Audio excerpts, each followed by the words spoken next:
The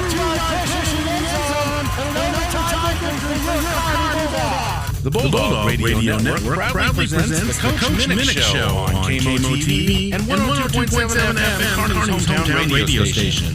And now here's the host of the show, Mike Davis, Jim Dickerson, and Coach Logan Minnick.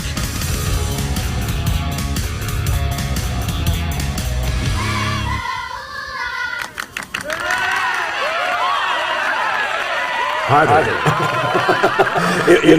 That was not a real exciting intro there. I didn't see the crowd. I didn't hear the crowd. Was there crowd noise? Was there? Yeah. Can you bring that up? Can you do that? Welcome to the Coach Minnick Show. That's what we're doing here. We're fooling around, but it's anticlimactic to start a show without the sound of our live studio audience. And for some reason, Brian, they're missing that tonight. Mr. Producer, show yourself. Show yourself. Okay, now, what's going on back there?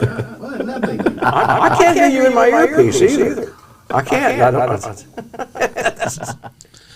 Man, this show, I tell you. I still don't hear you in my earpiece. Well, there's something wrong with your earpiece. It's not plugged in. Yeah. Well, we need to be more prepared when we come in on Thursday. It's on me. All right, that explains why I didn't hear any of the wonderful studio audience. Anyway, I'm your host, Mike Davis, along with Kelly Gentry, who is sitting in for Jim Dickerson. Your voice is on the Bulldogs. Kelly Gentry, it occurred to me this morning that I was going to say, well, Kelly's the guy that, he's our on-field reporter, which is true. And then I wanted to say, but, he's also a guy who takes some pictures. He does a little photography for us. That's true. And he's also a guy who will give us some color commentary in the second half. Also true. But he's also done all the entire game play-by-play a number of times for us, replacing Jim when Jim is out of town. So Kelly, you've done it all, and we appreciate you. And it is nice having you here. And I went through all that just so folks know all the things you do for us, and really for not much money at all. For no money at all. No, it's a lot of fun, especially this season, just all the success that Coach Minnick and the program is having, just to be down there on the sidelines, getting photos, updates, and moving up to the booth. So thanks for having me. Yeah, no doubt about that. And of course, Coach Minnick, welcome to the show. I think the biggest problem was my fault because I unplugged a minute ago to go get coffee, and then I never plugged back in. So I don't need the headset. Look at me. Yeah, it's like I'm walking a tightrope without a net, and it is it's invigorating. It really is. I love the element of danger, about the whole thing. Coach, a terrific job on a 63-12 victory. A couple of times I reported on this score, and it occurred to me that I'm sorry, that's just a country butt whooping. There's no other way to describe it. You get on somebody, you put 63 up on the board, and you hold the other team to 12, which I think you could have actually held them to a little less than that, but they were shenanigans afoot. I think that brought another touchdown the way we weren't expecting, but that's fine. Nice job. Tell us about that victory, and of course it's extra special because we, in fact, won conference. That was our focus all week, was just letting the kids know, win this game and you do win the conference. So I think our kids definitely came out and executed. I know I told you guys in the post game that we really wanted to get off to a good start. With the type of offense Grandview runs, being an 80% run team, and they want to really control the clock. Kind of slow the game down. If you can get up a few scores early, that kind of takes those guys out of what they want to do offensively. So, fortunate we got up early. You talked about the 60 points. We were going to keep it in the 50s, and then we had to add an extra one there towards the end. But proud of our kids. It was definitely, I thought, could have been one of those kind of trap game type things of you've got a good Grandview team coming in that's won 5 straight. our kids are getting a lot of people telling them how good they are, which is nice, but you always worry about, getting a little overconfident or overlooking people. But I thought our kids had a great week of practice, super laser focus on what we needed to come out and do, and I think we actually came out and played pretty well in all phases. Yep, no doubt about that. Kelly. Yeah, 56-6 halftime lead. I say they definitely took care of business in the first half. And one of the things that was really cool to see this week was the defense creating offensive opportunities for you. Talk about that a little bit. Unbelievable effort by our defense in the first half. I think we started one drive on our side of the field, and I think that was even at like the 45 or 46 yard line. We from the week before in the Dang Ray South game, I think we dropped 3 or 4 interceptions in that game. So our defensive coordinator, Coach Danman, brought in a chicken, and we sacrificed a chicken last week to get those bad demons out of there. It was a rubber kid's chicken. I was thinking there are people coming unglued out there in the audience thinking, wow, is this really what we're up to? So no wonder we're winning. That's pretty awesome. Yeah, but we still dropped a couple this week, so we may have to get, step it up to maybe like a younger assistant coach or somebody of that. But again, kids played well. Obviously, I think we had 5 turnovers or takeaways there in the first half. So when you give us that kind of short field, our offensive kids really take pride in when the defense does give us those opportunities of putting points on the board. Yeah. Go ahead. Well, I was just going to say, and again, I'm looking at this incredible, the rushing stats from, Cameron Emmons had. He had a touchdown. Zach Grace had 2. Danny Petrie had 1. His was a pass reception, as I recall. And he's done a real nice job running. In fact, I think I mentioned it the other night on the air that one of the things I've noticed about Danny is he's one of those guys that you've been able to witness his improvement throughout the season. I mean, his ability to get open, his ability to run, and I saw him kind of break loose, I think, against Winnetonka, and that's when I really started noticing, hey, this Danny Petrie. And in fact, I asked you how to pronounce his last name because we hadn't called it enough, and I don't know that we'd called it at all.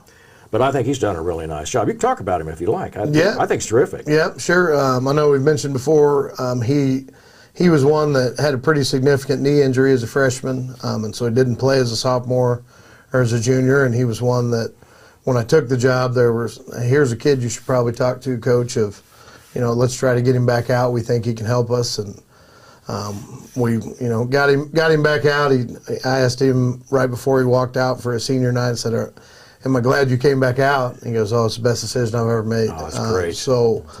And I think as you've seen, I think first few weeks or so he was a little, still timid of, am I going to hurt myself again, or just kind of getting back into a football mentality because he is a senior, but in like football wise, he's kind of sophomore experience level. Good point. He has definitely gotten better every week.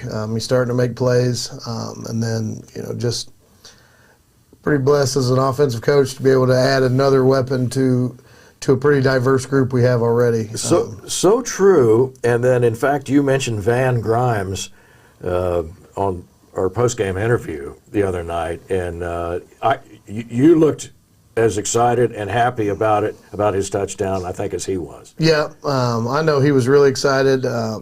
His dad lives in Georgia, so doesn't get to see him play much. Dad was there for senior night, so I know he was really excited. I was excited to finally meet his dad. But again, getting him in the end zone there in the first half, because he's a kid. He doesn't, in that loaded backfield that we have, doesn't get the touches that he probably could, if he was somewhere else. But does a great job for us through the week. I know he's been the defensive scout team player of the week. He's been our special team scout team player of the week several times. And for seniors at times, it takes a special kid to be a senior and not get a lot of time on Friday, but still, behind the scenes definitely, helps us win ball games. So soon as and I think the defense got it all the way down there, the one, and I was turning around, where's Van? He was the first guy I wanted to throw in there, and I was. That's and then, perfect. And the linemen up front were so excited for him too. I mean, he could have. I told him I could have scored on that one. They did such a good job of moving the pile there and getting him in. But really excited for him, especially on senior night. Yeah. Well, one of the things I was going to mention on that, and I think we had 20 or 21 seniors. It's a pretty good sized senior group, and one of the things that I really liked, I saw you greet each one of them as they came down, with their parents to get introduced on senior night. Is that something that you just traditionally have done, or tell us a little bit about that? That's a pretty cool experience. I always, at that point, thank them for coming out for the football team, congratulate their parents for making it this far, and then just, give them some kind of word of encouragement. I think the big thing I kind of relayed to all of them is, boys, this is not our last home football game. I said, it's our senior night, but we've earned the right to play here again. Just reiterating that, and just, enjoy senior night, but don't make it such an emotional thing that it's in the way. But I thought our seniors came out and played well. I was very excited to, obviously, in this kind of game, some of the seniors that do not get as much playing time got a ton of playing time on Fridays. So hopefully they'll remember that forever. Yeah. Yeah, no, that was exciting to see. Belton is, they're 3-5 overall going into this game. I know you have some expectations. Obviously, we want to win the game, and I don't think there's a person in Kearney or within the sound of this program that wouldn't like to see you go undefeated this season for the regular season. But I think there are some things, we talked briefly about it before we went on the air, and I think there are some things that maybe some expectations that you have as a coach and that the team might have in general as you go into this last game, knowing that, we've potentially, it looks to me like we're going to have that first round bye anyway, it sounds like. But we're getting ready to go into the postseason. There are other expectations, I'm guessing, that you have for this team going in and coming out of this game tonight. Right. I think the biggest thing we've preached all week is, and we say it every week, I feel like, is we want to get better every single week. So going into a Week 9 game, Week 9 is how we envision it and would like to. Again, there's been a lot of talk about undefeated seasons and all that, which, if we take care of business, should be what we end up with. But we've got to play well. Belton's kind of my nemesis in my past of a few games. Coach Vaughn does a great job down there, and I'll promise you they're the best 3-5 team in Class 5. I expect them to actually make a little noise in that district over there. So we've got to play well because, again, we know it's going to be a battle. Yeah, that near as I can tell, I looked at this. It occurred to me that they were, in fact, I was not even aware that they were Class 5 until Kelly and I were looking at their schedule this morning. And it looked like all they've done is play Class 5 schools. Right. Wow, I think other than Excelsior. Right. But yeah, I got to imagine that's going to make a little bit of a difference. Well, and add to it a little bit too, I'm sure you're aware of this, but it also is the KMBC Channel 9 game of the week. So good job by all the Kearney fans. I'm sure the Belton fans as well voted for that. And so I know we had a graphic on that earlier, but you'll definitely have some additional Kansas City-wide media coverage in addition to us there on Friday night. Yeah, what typically, I don't think that we've had, at least in the last handful of years, we haven't been a part of a game of the week, let me put it that way. I know I've seen some Kansas City media in here to, cover a game and maybe take some footage home for a recap, for an overall city recap. But in your experience, what have you seen when it's a KMBC game of the week? Do they bring in the whole crew and shoot the whole thing, or happens? We'll have a camera guy usually on our sideline the whole time, so you got to be wary of what you say around those guys at times. But no, huge shout out to the Kearney community, because I know I saw it shared on Facebooks and Twitters and Insta. I tell our kids the Insta, Snap, Face, Chat, Gram, Talk. All the nicknames. But I saw that out everywhere, so I know we had people voting and throwing votes at that. So thank you, Kearney community, for that, and the Belton community as well.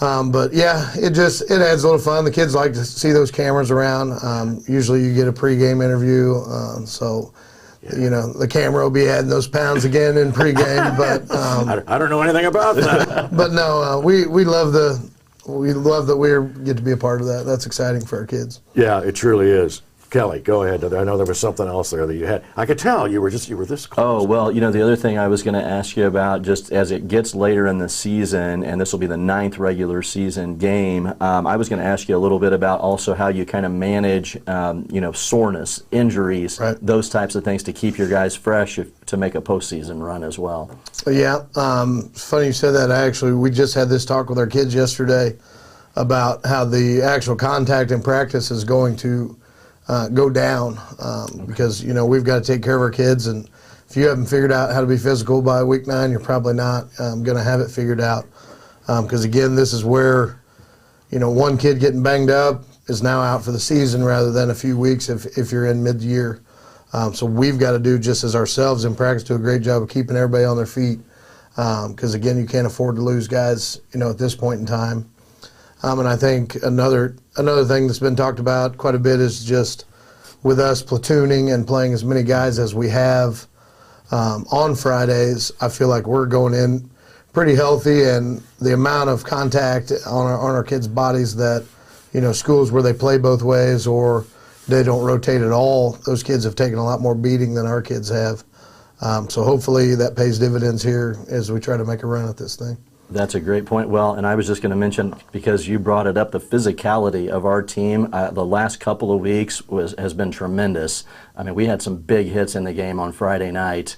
So I don't Yeah, the defense is flying around hitting people, and then offensively, we're getting really dang good at double teams and moving people off the football. I think you guys saw that Friday I think it may have been the best offensive game we've played. As far as just our execution and what we were looking for. We gave our defensive guys a bunch of grief this week. Every week we give out goals for our teams where the kids get the little bone stickers that go on their helmets. And our offensive goals, you have to have 300 yards of offense. Well, we scored 63 points and didn't even come close to having 300 yards of offense because the defense gave us so many short fields. So, I told the kids when we hand out our bones on Sunday night that, sorry, boys, defense cost you a bone here. That's great. But so, like I said, the stats aren't that gaudy on our kids. I think that'll be another thing that when we get to like the postseason awards and some of the all-state stuff, hopefully people will look into, how well the team's playing and how well we spread it around, because our kids are not going to have some of the gaudy numbers that some of the stat leaders in the city are. But that's just a product of our kids being unselfish and us being pretty versatile on both sides. Yeah, well, I mean, you talk about time of possession. We've mentioned that a couple of times over the last 2 weeks. Right. And what I've learned, if anything, this season is it's irrelevant when you're putting up 63 points. I mean, or anything over 50, which we've done, Kelly, I think, as you've pointed out, over 50 four times, which is just amazing. But just in case you're wondering, Grandview had 25 minutes and 16 seconds, and Kearney had 21 minutes and 17 seconds in time of possession last week. And there's just, we know the outcome. In fact, it's just one of those things that you can't imagine. Well, how can you score all those points if you don't have possession? Well, you score them fast. Right. It's an explosive team. We're going to come back. We're going to take a short break. Come back. Stay with us on the Coach Minnick Show.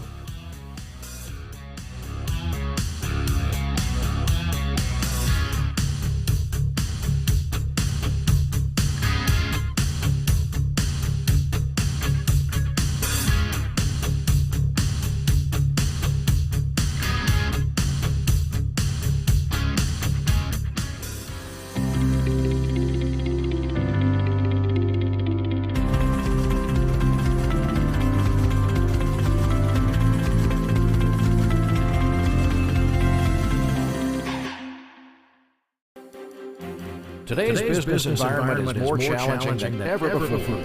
Exceeding customer expectations and staying ahead of the competition make dependable air travel essential to your business. The time-saving convenience of aircraft ownership is a more realistic solution than you might think. Imagine no lines, no waiting, and the ease of traveling on your own schedule. EquityJet is a full-service aviation management company. From aircraft acquisition, refurbishment, crew services, maintenance, and door-to-door travel service. EquityJet gets you where you're going quickly and comfortably. Find out how EquityJet can help streamline your jet travel needs. For more information, visit equityjet.net or call 816-804-7072. EquityJet. Travel is more than just getting there. It's how you get there.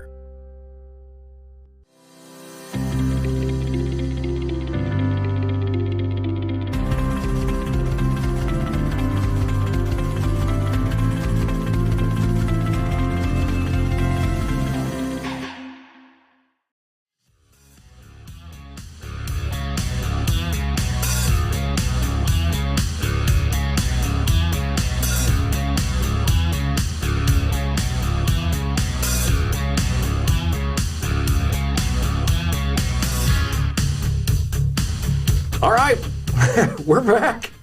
Good having you with us today on the Coach Minnick Show. It is fantastic to be a Bulldog. I mean, and we'll talk a little bit later. There's a lot of Bulldog teams that have been quite successful this fall season. It's been terrific.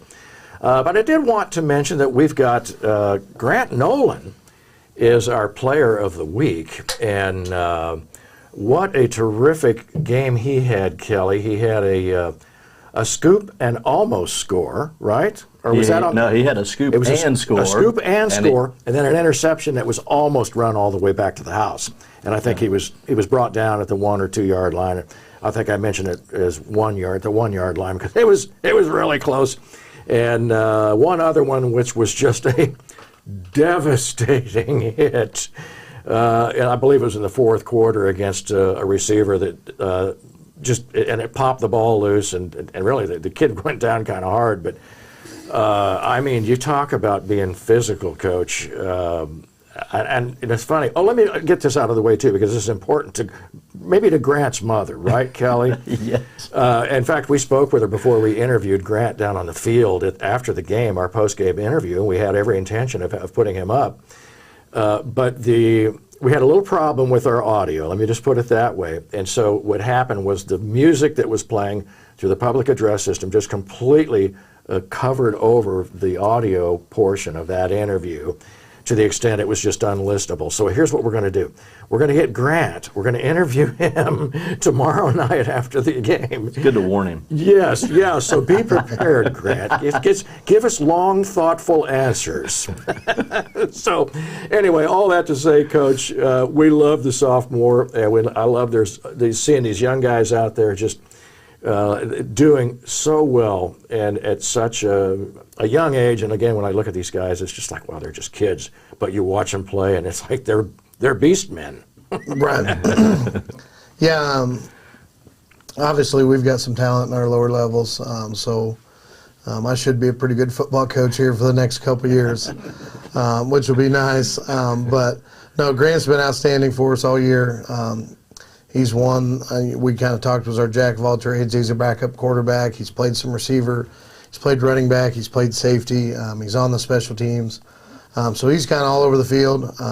And then has been playing really well. Gavin Warren got a little banged up, who was the safety back there.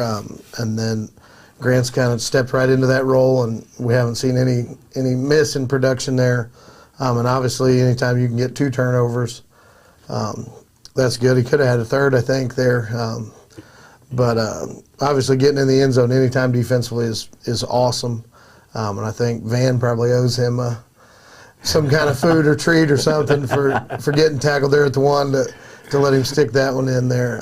But outstanding young man as well. All-state track kid. I know that's kind of a common theme we talk about every week. It's a good thing. But I really enjoyed listened to Luke's interview last week about, Grant kind of tells me where to line up and where to go, and there's kind of some truth behind that at times. So, well, we were to learn though that, and I don't think I'm giving anything away here, but Grant the other night did mention that he thought that Luke probably had the speed. He did concede. Yes, he said, no, he said he's probably got me. He said, I like to think that I'm faster, but I think he's probably got me. Yeah, we lined him up, and it's close. It's close. I'm not sure that Grant won't be faster when he gets to be a senior, but Luke's got him by just a step right now. Well, that's so much fun, and I know it's got to be fun for guys that have your brother on the team, and not only that, but he plays in the same unit, playing in the secondary. And it's just great to see when you talk to these kids and the responses they have, or Jim points it out on a regular basis, that their football knowledge, the football IQ as we call it, is good, which means they're paying attention to whatever it is you're telling them. So, which is a good thing. Yep. So we enjoy that. No, and the other thing that I've enjoyed seeing on the player interviews too is they're very quick to recognize their teammates, other, the offensive guys recognizing the defensive guys, the linemen, all of that. So that's, it seems like there's a really good team culture and camaraderie that's been developed, because it's usually one of the first times they mention in those player interviews. Yeah, really proud of our kids for that. I mean, unbelievably, most unselfish group I've been around. Because again, and I mention every week, we've got guys that would be the guy for a lot of teams, and they're one of the guys that we have, and everybody seems to be okay with it. And obviously the wins help with that. What do you hear? I know you coaches talk to each other, and you, as you've indicated this year, you're actually friends with a lot of the guys, and very well acquainted. So I just kind of wonder, what do some of the other coaches say when they assess the Kearney Bulldogs? The first thing to me that stands out is this much depth is not normal. Right. Am I wrong about that? No, you're 100% right. And what are these guys? What do some of the other coaches say when you say that? Oh my gosh, if one guy goes down, the other guy's just as good. Yeah, I've gotten several texts of what did you walk into up there, because I tell people all the time, I've gotten some credit for being this unbelievable coach or whatever it is, but I walked into a really good group of players, and we have them everywhere. Like a good example, Raytown South coach texted me the week of that game, and how many formations do you guys line up in? And we do a lot of that, and then like this week, you guys will see Friday, Belton runs the ball a lot, and they're pretty efficient at it. So I sent him a playful text of, hey, first guy to run the ball loses, kind of thing. And he said, I won't run it if you'll take 14 off the field. Guys, snap. I think you can just go ahead and run it, and we'll see what happens. No deal. But, yeah, I think we're definitely a tough team to game plan for, just because, on any given night, any guy out there of our skill guys can score it. No doubt about it. Brian Watts, would you mind going back to that photograph? In fact, I think we'll give you the play of the game, audio and video, but I believe that was that touchdown that Zach made. Now, what's interesting about this photo here is Zach, in fact, Brian pointed it out, that he's got both feet off the ground there, but he looks like he's just towering over, and it's maybe the angle of the camera, but he is a big guy. And it occurred to me that they used to refer to, I think it was Mitch Holtis or Kevin Harlan, probably Kevin Harlan used to refer to, the guy, they used to call him the Nigerian Nightmare, 35. Christian Okoye. They used to call him the Centaur. Well, I'm looking at this picture right here.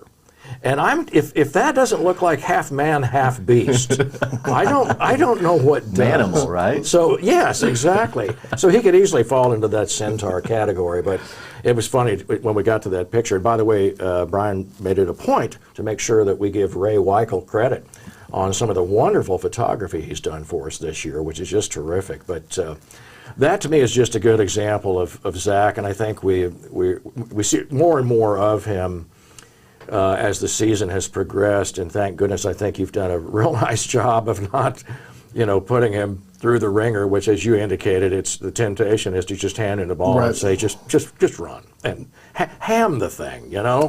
Right. And so you've been careful to sort of spread it around, and we like that. So keeping kids healthy. Yep. I think Zach would be okay running the ham package every down. And I know a few of the defensive guys that come in on that package would be fine with that too. Yep. But who knows? You may see more of it. Well, I expect that. Here's what I expect: the unexpected. In knowing you, I guess we've seen enough of the Kearney Bulldogs, this version of the Kearney Bulldogs, that I'm just glad I don't have to game plan against them. So. Well, and I was going to bring up another weapon that you have that we haven't talked about a whole lot is your kicker and punter, Grant Jacobson. I mean, Grant's is another senior also, but when we're looking at the percentages of point after attempts as well as field goals, you want to talk about Grant and his season so far this year? Yeah, that's as you kind of said. That's kind of some. At times, people take for granted of, oh, we're just going to go out there and we're going to make the extra point, but that's not always the case. But yeah, we have an absolute weapon in Grant, not only on the field goals and the extra points, but has been a phenomenal punter. We've played, the last 5 or 6 weeks have played some people that have a really electric return man back there. And Grant does a good job of punting the football away from those guys, or getting us the correct hang time we need to get our coverage teams down there. And then super smart kid as well. So understands what we're looking for in what situations. And then with all his experience, I don't think that, it's not somewhere where if we come down to a game winner, he's not a guy that's going to be rattled out there. He's going to be confident in himself and has the confidence from all his teammates. So, yeah, as you said, that's a weapon we have, an additional weapon in our arsenal that a lot of people don't always notice. As we get later and later into the season, we've been able to observe so many of the frontline players and the first unit guys that the names that keep coming up, week after week, and the people that we know are predictable, and we're learning their numbers and putting names with numbers or faces and numbers. Who are some of the kids that you've seen sort of develop that have come out? And we talked about Van Grimes. I think he's one. But who are some of the other kids that you've noticed that are really starting to bloom late in the season here? I would say one for sure up front is Tyra Smith, another sophomore for us. Start of the year, he was kind of our sixth lineman. And now I would call him 5A and 5B. He's rotating every series with one of our interior guards. So he has gotten night and day better. And again, I think the reps we've gotten him have helped him with that. And that he's just kind of maturing too with just being a sophomore. But he's not noticeably a sophomore when you go out there and you see him. You wouldn't guess he's a sophomore. He's a big, strong kid. Does a great job in the weight room for us. I know he's definitely one that's gotten stronger from August until now, which is what you want. We want to get stronger throughout the year. He's one. I think Theo Grace is another sophomore who at times in the first few games made some sophomore plays at times of not having his eyes in the right places or things. But now he is all over the field making plays. Understands where his coverages are, how to take away windows of quarterbacks, and then I think he's had several tackles for loss. Yes. The last few games. So I would say those two sophomores are definitely not playing like sophomores now, which is what you want here at the end of the year. Yeah, and as you sort of project them for the next year, not even thinking about their senior campaign, right? What are you thinking about? I mean, what's the limitation, if any? I think the sky's the limit for both of those guys. There'll definitely be two kids that coaches are coming in and knocking on the doors wanting to talk to at the next level, which is always exciting because, again, the more college recruiters you have showing up to your school, the better football coach I'm going to be. I've figured out. So I'm excited for those two, and again, they just keep getting better every week, so hopefully they've got 4 or 5 more weeks to continue to get better. Yeah, and Theo's definitely, I mean, he's another one of those physical kids. I mean, I've seen some big hits out of Theo close to the line of scrimmage and has done a tremendous job.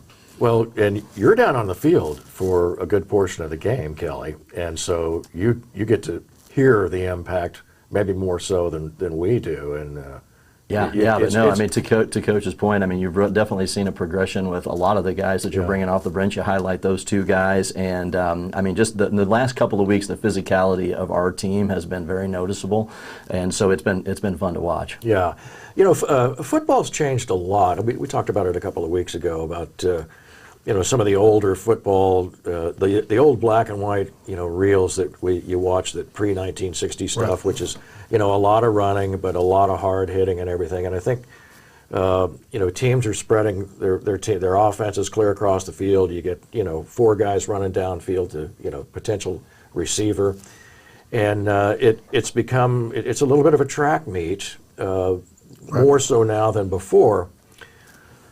But fundamentally, football is a very physical sport, and while there may be track-type athletes in it, and even linemen across the front, offensive line and defensive line, it's still incredibly just a physical game that you need to be prepared to give a hit or take a hit. Right.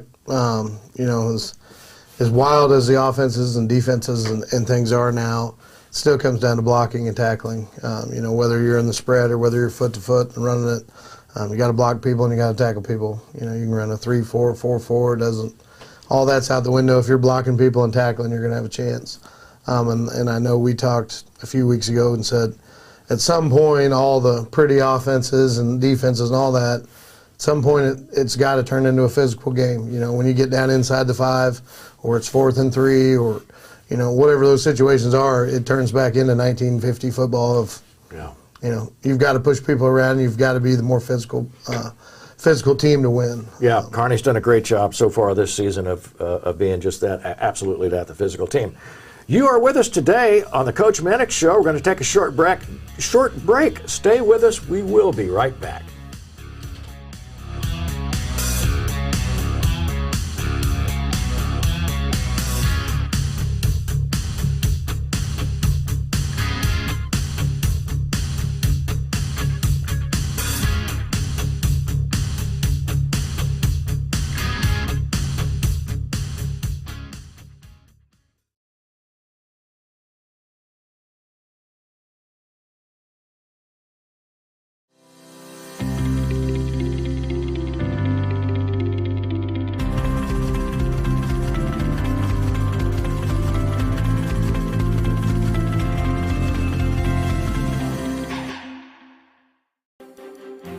Today's business environment is more challenging than ever before. Exceeding customer expectations and staying ahead of the competition make dependable air travel essential to your business. The time-saving convenience of aircraft ownership is a more realistic solution than you might think. Imagine no lines, no waiting, and the ease of traveling on your own schedule. Equity Jet is a full-service aviation management company. From aircraft acquisition, refurbishment, crew services, maintenance, and door-to-door travel service. Equity Jet gets you where you're going quickly and comfortably.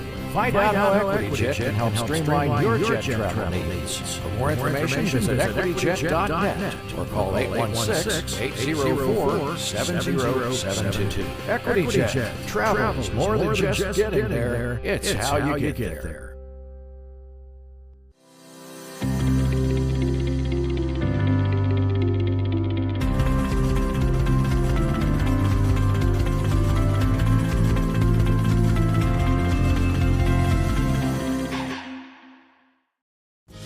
Migraine headache, the throbbing in your temples, the pounding in your forehead, extreme sensitivity to light and sound, your neck feels so tight it could snap off. Oh, the debilitating pain. Hi, I'm Dr. Mark Strathman with Kearney Family Chiropractic Center, and I've been practicing chiropractic health in Kearney for over 22 years. When you come to see me, I identify what's wrong and determine if I can help you. If I can, I create your personalized plan for relief. When you have pain, you can make an appointment by calling 816-628-6738. Or you can visit the office at 301 South Platte Clay Way, Suite B in Kearney. Kearney Family Chiropractic Center. Heal yourself.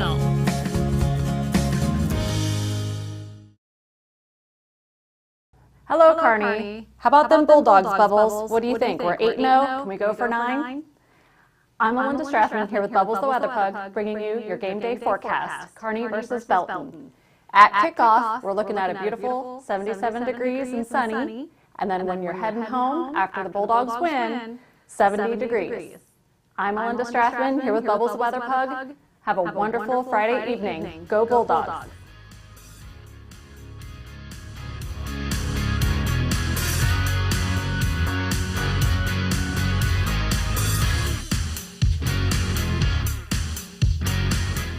You gotta love Bubbles. Bubbles the Weather Pug. I mean, what a terrific guy he is. And he never looks that excited, does he? I mean, he's just kind of mellow, but he's got all of his gear on and everything. I like that weather report, though. I do, too. I was just thinking, my goodness, what was it, 2 days ago? Last night, or 2 nights ago, it was below freezing. It was in the mid-20s, and frost everywhere. And you think, it's a funny time of year, but we were just talking off the air about the terrific weather that we've got for football. What a great weekend for football. Great weekend to be a Kearney Bulldog. We mentioned a little while ago Zach Grace, the centaur, the manimal, the guy that just absolutely just had one incredible run in particular, so much so last Friday night that it was our Price Chopper play of the game. And I think we've got video on this coming up when Mr. Producer Brian Watts is going to plug that in right now. Stop talking.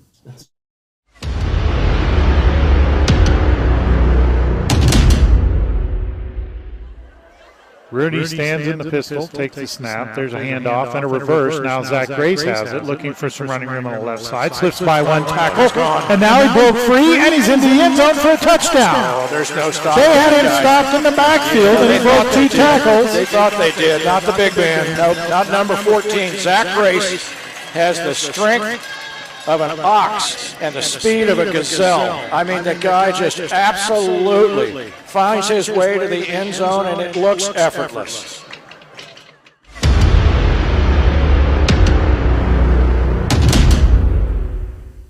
Lots of animal metaphors there.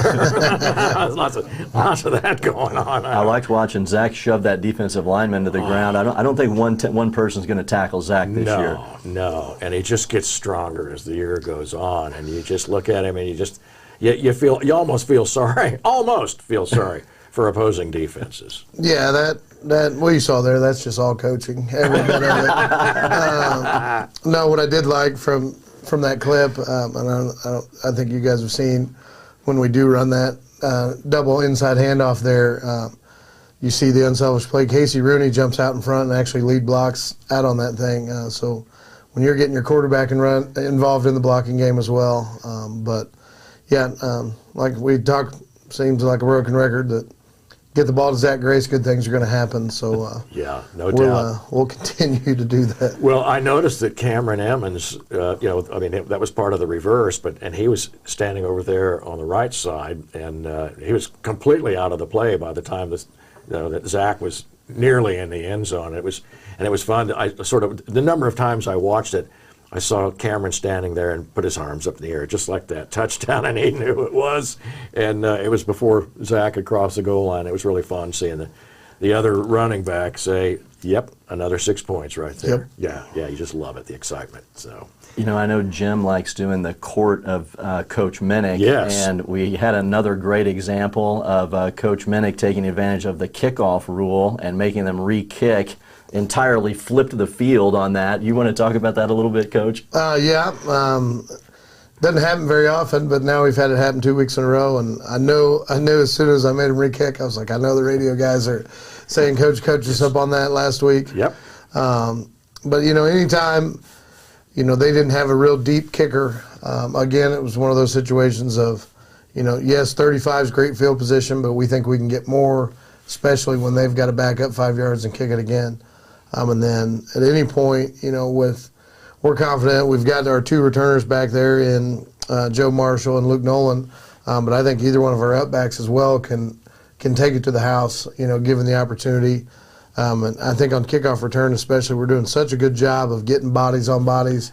And our kids understanding where the seam is on a given week. So anytime we can get a chance to, give Luke Nolan another shot with the football in his hands, we like that, and we gave him a bunch of grief again of getting tackled right there. He almost got it. Almost back-to-back weeks for the kick return. But again, that's another example of that was not the defense there. That was actually the special teams giving the offense a short field of, I think it was a 35-yard field at that point. So, like I said, give Luke a chance.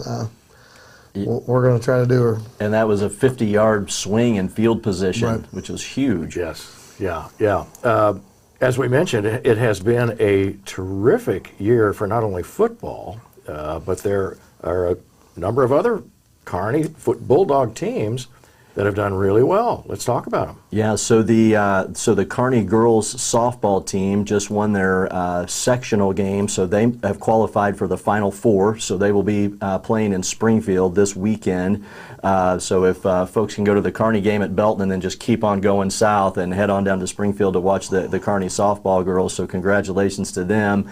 And then also the Kearney girls volleyball team. They are conference champs as well. So the softball team, the football team, and the volleyball team are all conference champs, and this is the Kearney women's volleyball, and they actually are going to be hosting the district, and that also starts on Saturday. So a lot of different ways to go out and support the Kearney Bulldogs, and Coach has actually made a little impromptu volleyball coaching in the past, I hear.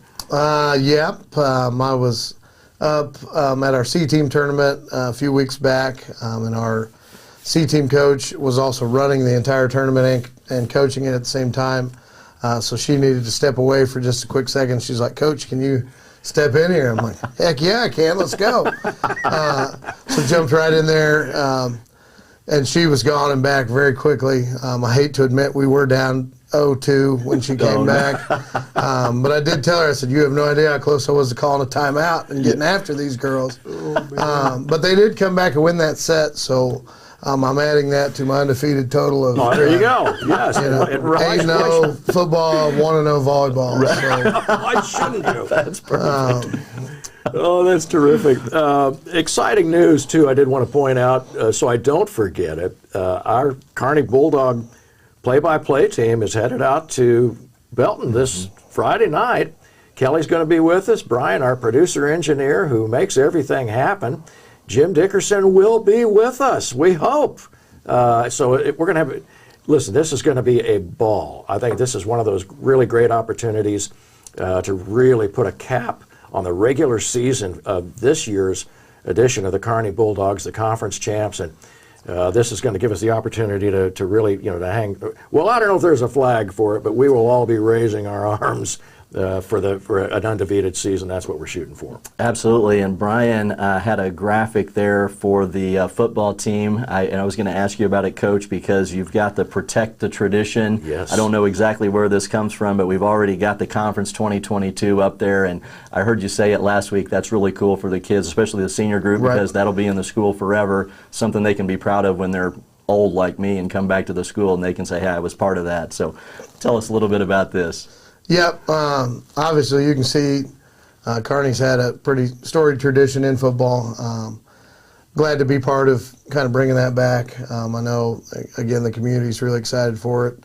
And it just adds a little pressure of trying to add some more to that there. A couple more categories there. We've got our work cut out for us here going forward, but very excited for our kids again, especially just the buy-in the kids, kind of believed in a new coaching staff and some new guys coming in because they didn't have to do that, especially our senior class.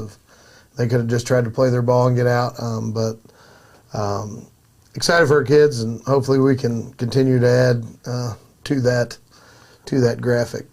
Yeah, and I think one of the other things, too, that I just so enjoy seeing is I thought it was really cool the other night on senior night, on the coin toss when you had the seniors lined up behind the captains that went out there, and it was, I thought, a really neat tribute to those kids who, have worked, many of them have worked awfully hard to be there, and some of them aren't, regular every down type players, but they're always there, and we've talked about them being on the scout team and things of that nature, and plus being there and always being next man up ready, which I think is not an easy thing to do when you're not sure if you're even going to get a carry but you need to practice all week long like you are. Right. It's definitely a special group. Like I know we talked early in the year of when we voted on captains for the team. You know, we had, I think it was 10 guys that had 10 votes or more. Wow.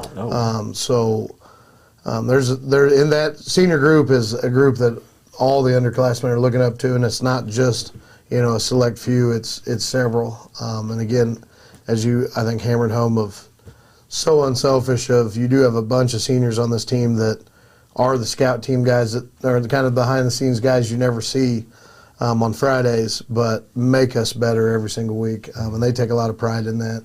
And we try to do a good job of noticing those guys and giving them shout outs with our players of the weeks and our Twitter shout outs and those things, because those guys are huge to what's going on here. Yeah, I think another thing that's worth pointing out, and we see it because we've been very fortunate this year at the radio station to be able to travel to some of these away games and do the broadcast and really have a lot of fun just seeing how well the parents that travel, that is, you know, they talk about how well does your team travel. Well, generally that implies your fans, how well they fill the stands. And I think if it was the first week, Jim and I sat there and we couldn't believe the student section that was over at Platte City. And oh my gosh! And I mean, the games that we have actually been to. In fact, I think we've only missed one away game, if I'm not mistaken. I may be, but Brian says yes, I'm not mistaken. Yeah. So, which is a good thing, but I often am. But nonetheless, when you see that kind of support, even at an away game, it just it can't help. I mean, what does that mean to a team, to a player? Oh, it's huge. You know, our KMO faithful are strong and proud. So again, like you said, I hadn't experienced, you know, that perspective of it from a head coach. And then we play at Platte County week 1, and it's like, look at that student section. Yeah. You know, and obviously with us being opposite of our kids, getting to see it that week. But yeah, if it's an away game, it's hard to even tell, you know, which crowd is better at a game. So we kind of turn some home field advantage into our own advantage at times.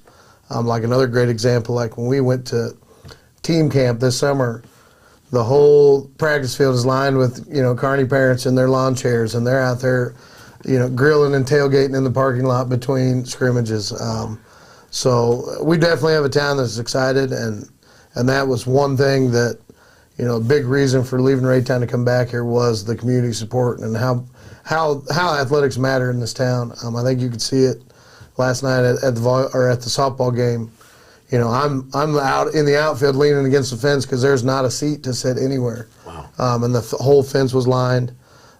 So it's an exciting time to be a Bulldog for sure. Oh, absolutely. It sure is. You can feel it, and that's the neat part about it. It's just a palpable sense of school spirit, or whatever you want to call it, Bulldog spirit.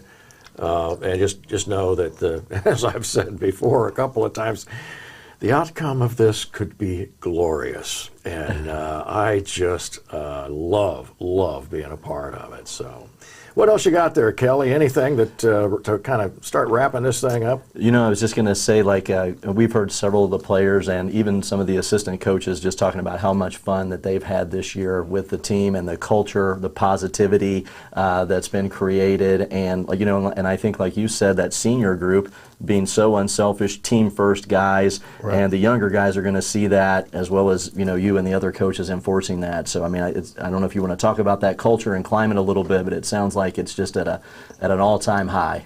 Yeah, we've got a lot of excited kids, and I think the most important thing that we will do as, not only as players but as staff, we're going to have fun.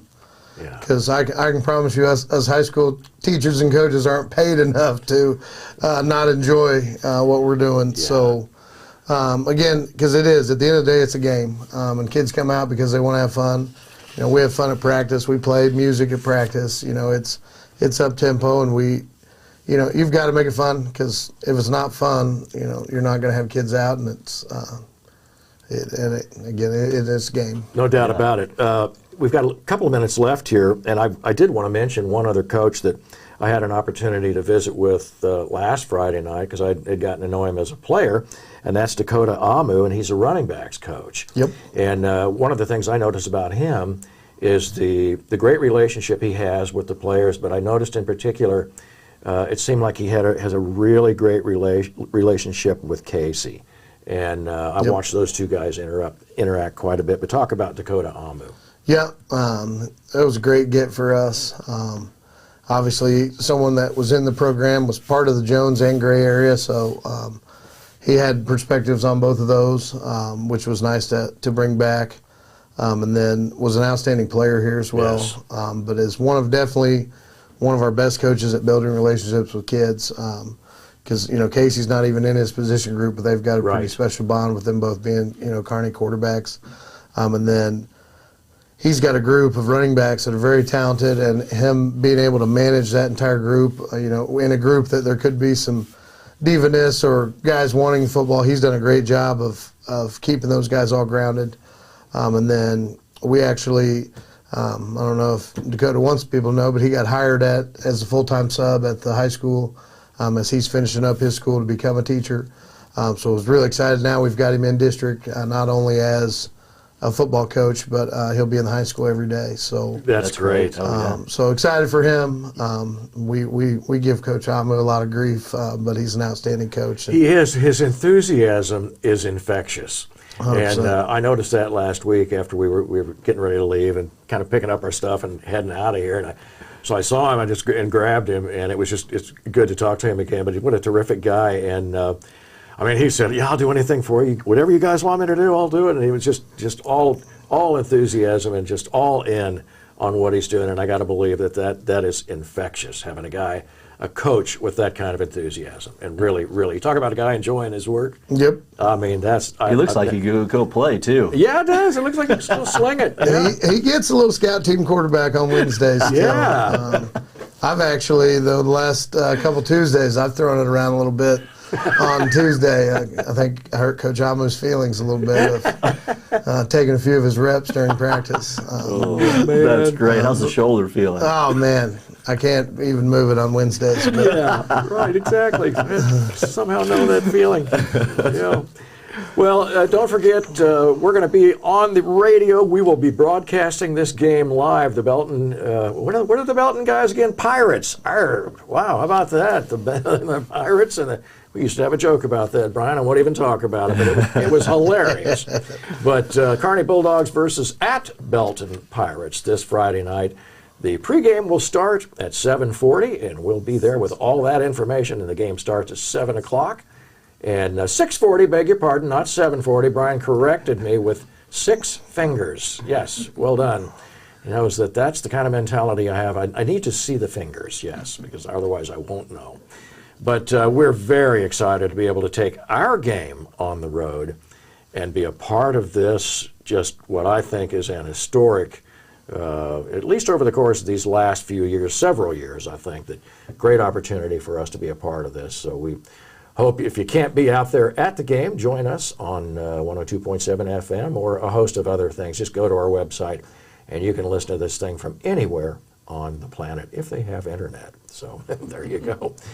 All right, well, we want to appreciate all of you for listening or watching on KMO-TV and being a part of this very exciting Coach Minnick show going into the regular season and looking down the road, straight down the barrel of playoffs, baby, and just all excited about it. We'll be back next week to talk about another victory for the Kearney Bulldogs. Thanks for being with us.